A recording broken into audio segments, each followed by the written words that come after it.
আমাকে তিন কাস্টমার থেকে 5 দফা মাইর দিয়েছে, 5 বার করে গেছে, 5 বার হচ্ছে আমার কুত্তার মতো মারছে 35 বহিরাগত লোকগুলো মারছে। কিন্তু এটা অনলাইনে দেখলাম, আমরা এটাকে আমাদের ভাবে এটা ইয়ে করতে হচ্ছে। আমি এক নম্বর বিচার চাই,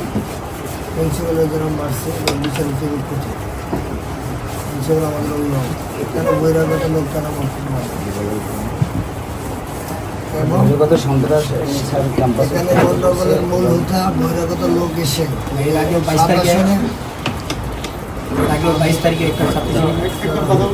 7 সালে যে ইলেকশন করছে আমাদের শিবিরে,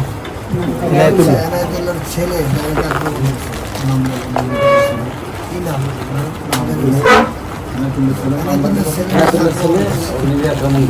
আমাকে তিন কাস্টমার থেকে 5 দফা মাইর দিয়েছে, মারতে মারতে মারতে 5 বার করে গেছে, 5 বার হচ্ছে আমার কুত্তার মতো না না ভিডিও তো দেখছেন আপনি, মানুষের স্যারকে মারে বহিরাগত লোকের স্যার